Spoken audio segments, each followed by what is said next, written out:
1 Edward 1029, copy, threatening traffic. Copy, moving route.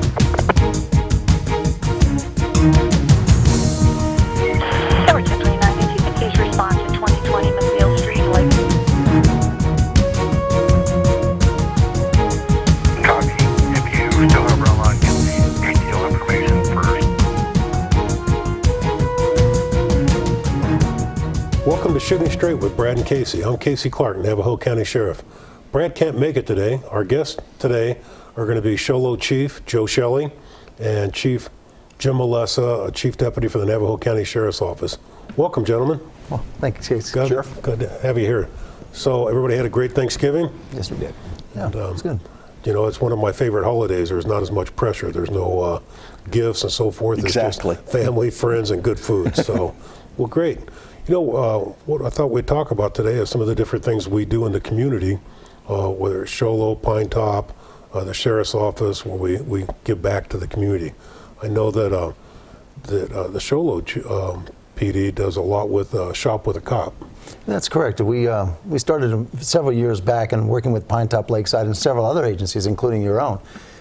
Go to different areas, and this year is going to be at the Walmart again. And we go out there to Shop with a Cop. We have needy families out there that we get with the kids and bring them there with their families, and actually do the Shop with a Cop. So it's a great event. It starts I think it's the 19th this year, and we look forward to it. Hopefully we have quite a few kids out there, about 75 is what we're looking for. So you've done last year. Did you have about 75 or? Yeah, we had about that number, about 60 or so, but they're all vetted out, and we go out there and make sure the families are the ones that really need that help, and kids that don't normally get gifts or clothing or things like that. That's what this is all about. Yeah, that was my next question, because there's so many different programs out there that, you know, you hate to get one family and they get 2 or 3 different organizations coming in to help them. That way we get everybody out there that really needs the help. So they're vetted through your detectives, PD officers? Well, actually, they're vetted through the community. The teachers and different people helping us out in the community actually know these families, and that's how we actually vet that process. Kind of the same with Clothe a Child, and everybody's involved with Clothe a Child, a community-driven event, same thing, and it's a nice way of giving back to the community. So with Kmart and Walmart and the large box stores that give them money to and lots of other supporters out there that give the money to these events, you know, it's a great event. It's a great feeling. So how many of your police officers take part in that? You know, sometimes it varies, but this one's going to be on a work day, so it's a little tougher to do. On a Monday morning at 7 o'clock in the morning, we're going to be out there, probably about 6:30 actually.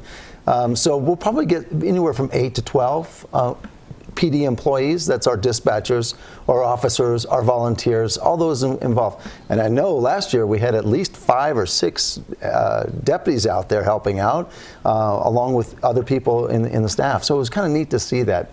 And then Pine Top Lakeside obviously being involved, very heavily involved out there too. So Chief Wheeler couldn't make it this morning, but he's a big time supporter with Shop with a Cop. Well, you know, it's always good.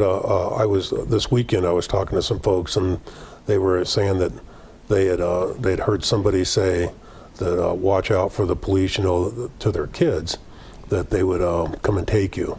And it's like, we're trying to get rid of that. But it's really great to have these kind of programs where the community sees us as one of them, and that we are there to protect them, and we do care about the children, and maybe we can make a change in this. These folks going, if you're not good, the police will come and get you. So that's not what we do. Right. So Jim, what do we have going along with partnering with Chief Shelley on that? So one of the things we do, Sheriff, and we've done it for the past 3 years now, is the W. Stephen Martin 9/11 Toy Drive. W. Stephen Martin is a longtime DJ in the Valley. His family has been in law enforcement. And throughout the year, they get donations to buy toys. And they actually have a warehouse in Chandler that they store all these toys. So what they ask is, and what we do, our deputies, is throughout the year we identify, like Joe said, those families that are genuinely in need. And last year we served 55 families in the county. And we send our sheriff's volunteers, detention officers, deputies, we send them down and they actually go shopping. And this is throughout the state. that departments go to the W. Stephen Martin warehouse and literally shop for families that they've identified, bring all those presents back. Our volunteers will wrap those presents, and then the deputies and the SAVs go out a week before Christmas and deliver all those toys to families that have been identified and are in need. And the amazing thing, when we talk to our coworkers who volunteer for this, they actually are excited to volunteer to go down, because it's an early trip. They start at 4 o'clock in the morning because they feed them breakfast down there. They do their shopping, and then they bring everything back. But the volunteerism from within our own department is awesome, and people asking, can I be part of that? So they genuinely feel, like Joe said, the giving back to the community and how important it is. You know, one thing that I remember last year, somebody was telling me that the kids make a list of what they want. And so then the deputies, dispatchers, jail personnel that go down there shop for exactly that list. Yep. And we were able last year to get everything on the list for every kid that we shop for. A lot of gratification from the employees and from the deputies, and you know, for the community to see law enforcement as a positive side, giving back to the community. So is there a limit on what each child can have, or is it 3 presents, 2 presents? It's usually two per child. 2 per child. And I mean, you get a family of 4 or 5 kids, there's a lot of presents. Yeah, it is. So, well, you know, I've seen some photos of it down there of the people going through there, and the warehouse is huge. And, you know, I have to thank the community, whether it's up here or in the valley, the people that donate to that too. Literally around the state, donate cash, and the workers for the 9/11 toy drive, they do their own shopping and then stock that warehouse so we can serve residents in our communities. I know another thing that our SAV do is they go to the different organizations from Thanksgiving through Christmas and deliver money or food baskets to needy people also. A lot of food, particularly in communities like Heber and Taylor Snowflake, they will either provide cash or food baskets for those families, both at Thanksgiving and at Christmas time. So at least there's some giving back to the community there, and the sheriff's volunteers put in their own time and their own money to do that for the community members. Well, all great programs, so I'm glad to be part of it. So We are too, absolutely. That's a great thing. Mm-hmm. So, Chief, you got anything you want to talk about that over the last year that's a success for your department, or what you got coming for the new year? Well, I tell you what, we've had a lot of good successes, especially the partnerships that we have up on the mountain with your agency, with Snowflake Taylor, with Pine Top Lakeside, DPS, and the list goes on. I mean, it's a neat process. A lot of great training has been going on. A couple of things that we've got going still, we've been working on for years, is the consolidated dispatch or the regional dispatch system. And you know, we're all very familiar at this table about that, right. And we're still working on it, trying to make that work. And the second thing is the new building that we're going into. We have a new contractor / designer that's going to be coming up with some of their renditions here very quickly. We'll be taking that over to council here pretty soon for our budgets and things like that to be moving forward with the project. And partnerships possibility with that building, even whoever that is and whatever we do. But that building is set up for 15 to 20 years down the road. That's going to be a beautiful building. It'll last this community a long time, and we're really excited to get going with this project. Kind of had a little hiccup in the last year, but I think we're moving forward right now in a real positive direction. So kudos to my boss, the city manager, Ed Mutter, as well as our city council for recognizing what we need to do and moving forward with this. So for the folks that don't know about which building it is, I mean, most people do, but... Yeah, it's the old Tate Auto Shop Mall. It's the one over there on the Deuce, right next to the Circle K, right off of 5th Street and the Deuce. It's a great location. It's right there off the Deuce. It's right where people can come in and see us. Right now, we're kind of hidden a little bit. Right. We're a couple blocks off the main road. Not a lot of people know where our substation is, or excuse me, our station's at. But this one's going to be right there. Very open to the public, and hopefully the designs that come up will have a community room and things like that in there. Great. So what's a tentative or a hopeful date that you might be able to get in? Yeah, there's two different ones. My hopeful date would be in the next few weeks, but obviously that's not going to happen. But we're thinking somewhere around October of next year. We think that that's a reasonable timeline for us, around October or so. So October 16, we're looking forward to being into that new building. Great. Well, I know, Jim, we opened a new substation this year, just recently. Silver Creek facility in Snowflake Taylor.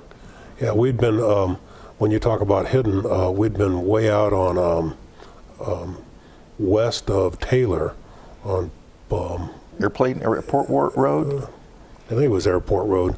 I know where it's at, I just don't know the road. A couple miles down the road. Right. Yeah, there's nothing else down there. Nothing else down there. So it's the new one is there where the Snowflake Justice Court is, and right on Main Street again, where the people can know where we're at. It's easily accessible, and so that was a good success for us. Absolutely. Then we got our jail done this year.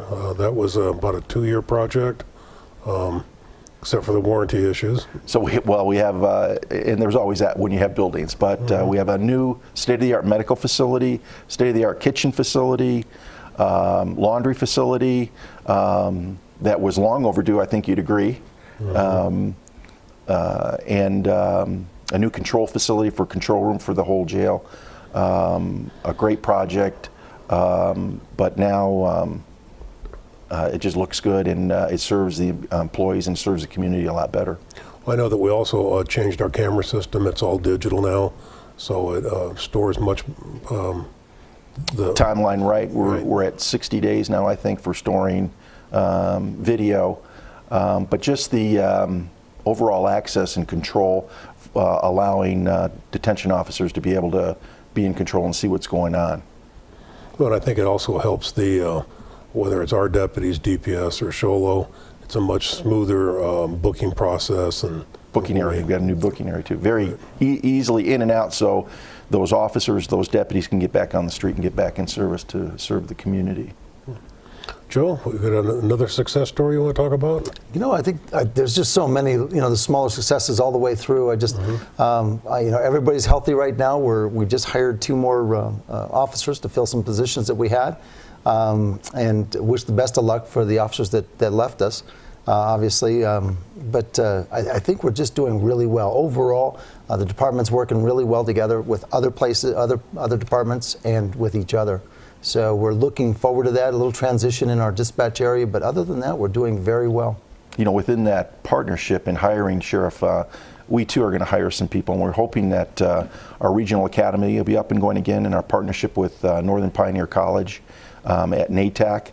We're looking at a February date with some Sholo participation, Pinetop Lakeside, and Navajo County, keeping those officers and deputies up here on the mountain, teaching them the White Mountain way that we do law enforcement, helps keep those folks employed here in the community.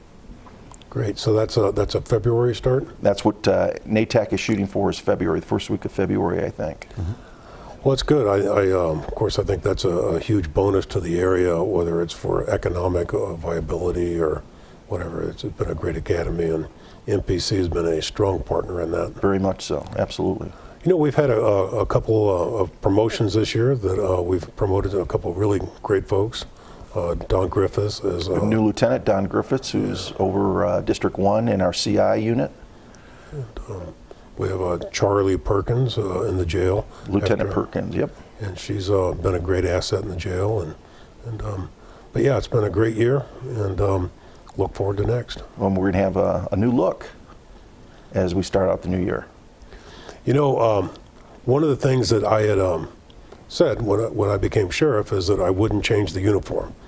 Not because I was so endeared to it, but over the years I'd gone through a lot of uniforms.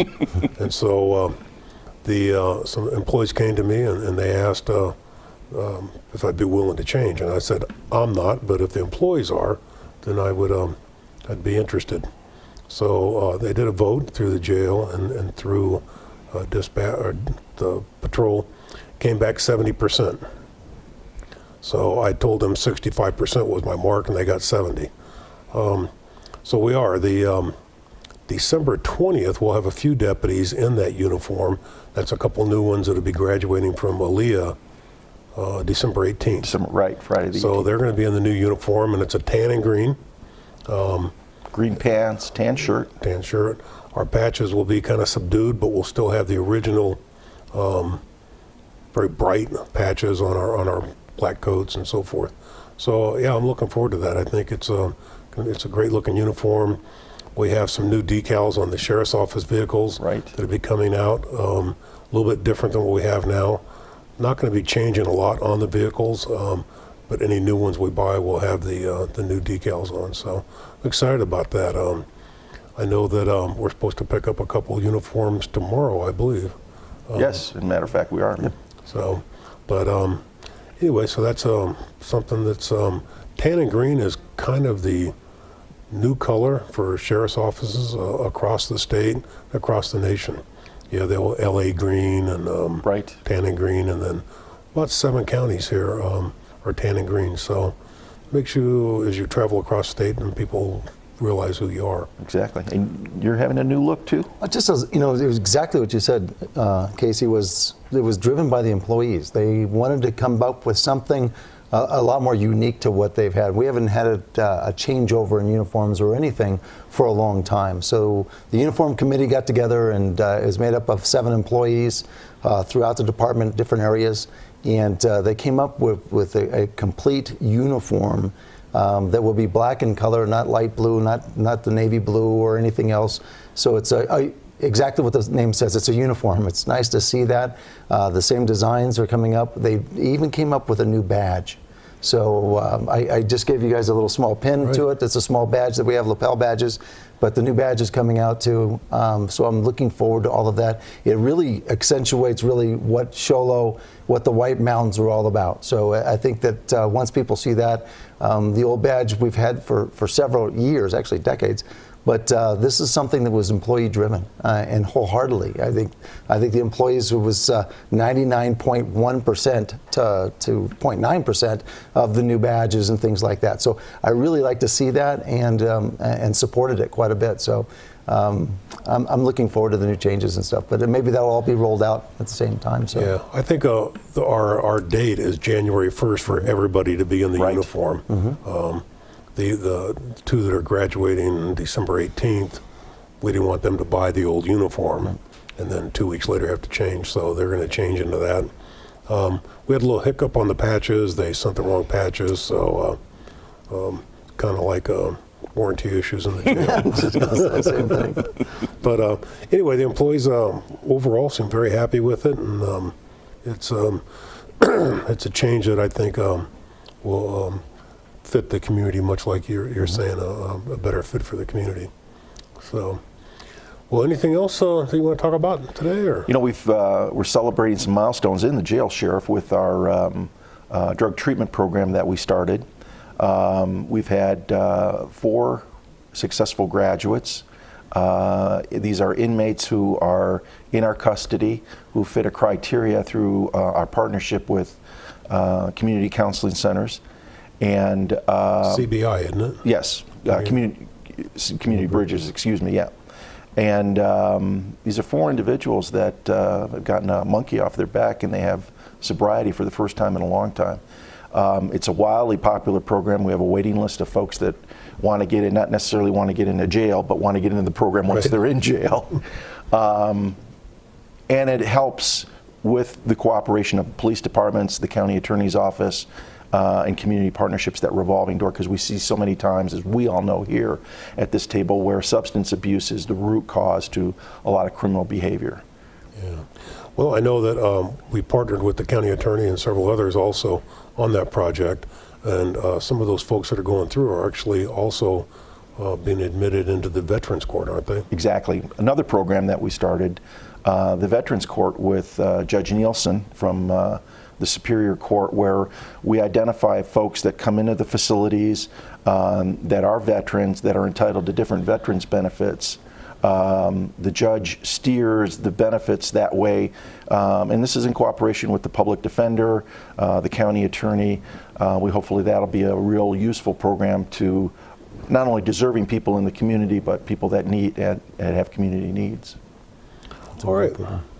Well, thanks for joining today. I wanted to say Merry Christmas to all the community folks out there, and to each one of you and your families, and hope you had a great Thanksgiving and have a Happy New Year. So thanks for joining us today on Sholo TV for Shooting Straight with Brad and Casey. Now stay tuned for our Most Wanted.